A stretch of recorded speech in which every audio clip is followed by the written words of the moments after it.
മതസൗഹാർദ്ദത്തിന്റെ കാഴ്ചകളാണ് കേരളത്തിലെ എല്ലാ ആഘോഷങ്ങളെയും കൂടുതൽ മനോഹരമാക്കുന്നത്. മതഭേദമില്ലാതെ മനുഷ്യരെല്ലാം ഒരുമിച്ചാണ് ഇത്തവണയും ക്രിസ്മസിനെ വരവേൽക്കുന്നത്. ഒരുമയുടെ സന്ദേശം വിളിച്ചോതുന്ന ഇടുക്കിയിലെ ഒരു പുൽക്കൂടിന്റെ വിശേഷങ്ങൾ കാണാമേ.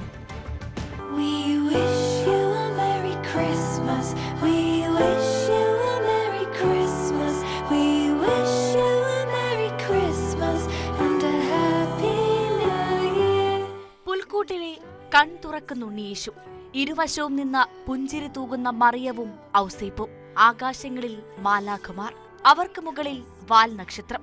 തിരുപ്പിറവിക്ക് സാക്ഷിയാകാൻ തൊടുപുഴയ്ക്കടുത്ത് കാളിയാറിലെ പുൽക്കൂട്ടിൽ മറ്റു ചിലർ കൂടിയുണ്ട്.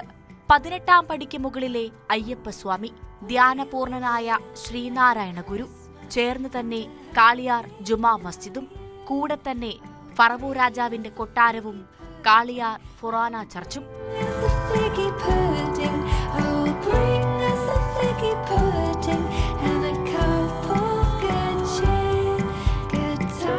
എല്ലാ ക്രിസ്മസ് കാലത്തും ഉള്ളതാണ് കാളിയാർ സ്വദേശി ടോമിയുടെ പുൽക്കൂട് നിർമ്മാണം.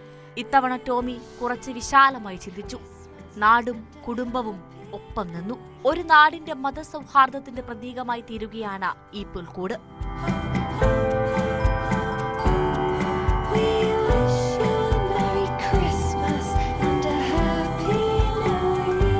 കാളിയാറിലെ ഈ പുൽക്കൂട്ടിൽ മതമൈത്രി കൂടിയായതോടെ ഇവിടെ പിറക്കുന്ന ദൈവപുത്രൻ സ്നേഹത്തിന്റെ കാവൽക്കാരൻ കൂടിയാവുകയാണ്.